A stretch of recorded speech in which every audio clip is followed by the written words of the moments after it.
ఎన్నికల కౌంటింగ్ తర్వాత చంద్రగిరిలో జరిగిన దాడులపై చేవిరెడ్డి పవర్ పాయింట్ ప్రెజెంటేషన్ ఇచ్చారు.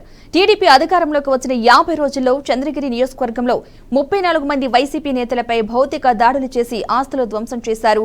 అర్ధరాత్రిలో ముసుగులతో వచ్చి వైసీపీ నేతలను ఎక్కడంటే అక్కడ కొడుతున్నారని మాజీ ఎమ్మెల్యే భాస్కర్ రెడ్డి ఆరోపించారు. గత 5 ఏళ్లలో పులవర్తి నానిపై ఒక్క కేసు కూడా పెట్టలేదని అబద్దాలు ప్రచారం చేస్తున్నారని చేవిరెడ్డి చెప్పారు. 5 సంవత్సరాల చంద్రగిరి నియోజకవర్గంలో ఒక ప్రశాంతమైన చంద్రగిరిగా తయారు చేయడానికి నా మనసా వాచా కర్మన నేను ప్రయత్నం చేశానని ధైర్యంగా చెప్పగలుగుతున్నా. కరోనా సమయం వచ్చినప్పుడు ప్రతి ఒక్కరిని ఆదుకోవడానికి పార్టీనో కులమో వర్గమో చూడకుండా అందరిని కూడా ఒకటిగా ఆదుకోవడానికి ప్రయత్నం చేసిన వ్యక్తిని. నా సొంత డబ్బులతో 10 మందికి ఒక ఉత్సవం వచ్చినా పండుగ వచ్చినా ఇంకొకటి వచ్చినా సహాయం చేయాలన్నప్పుడు ఏ రోజు కూడా కులమో పార్టీనో వర్గమో నేను ఎప్పుడూ చూడలేదన్న విషయానికి కూడా మీరే సాక్ష్యం. అదే రకంగా ఎవరైతే గతంలో ఉద్యోగాల్లో ఉన్నారో 2019లో ఫీల్డ్ అసిస్టెంట్లు కావచ్చు, సంఘమిత్రాలు కావచ్చు, రేషన్ షాప్ డీలర్లు కావచ్చు, నేను నాకు గుర్తున్న మేరకు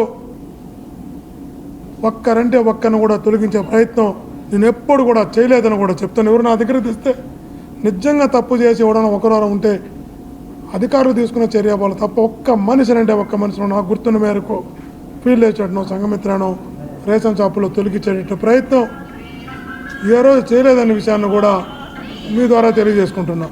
ఈరోజు మా వాళ్ళు అంటున్నారు, నువ్వు చేసిన తప్పు వల్లే ఆ రోజు అధికారం ఉన్నప్పుడు నువ్వు అందరిని కలుపుకొని పోవడం వల్లే ఈరోజు వాళ్ళు మా మీదకి దాడులకు వస్తున్నారు, గొడవలు చేస్తున్నారని మా వాళ్ళు ప్రశ్నిస్తున్నప్పుడు సమాధానం చెప్పుకోలేని పరిస్థితుల్లో ఉన్నాం. మీరు ఆ రోజు అధికారం ఈరోజు చేసిన దాంట్లో నువ్వు 25% అధికారాన్ని ఉపయోగించుంటే ఈరోజు రోడ్డు మీదకి వచ్చి ఒకరు మాట్లాడుంటారా అని అడుగుతున్నారు. నిజంగా కూడా ఆ రోజు నేను ప్రజాస్వామ్యబద్ధంగా పోవడం, హుందాగా పోవడం, అందరిని సమదృష్టితో చూడాలి, శాసనసభ్యుడు అంటే అందరికీ నేను శాసనసభ్యుడిని అందరిని గౌరవించాలని గౌరవించడం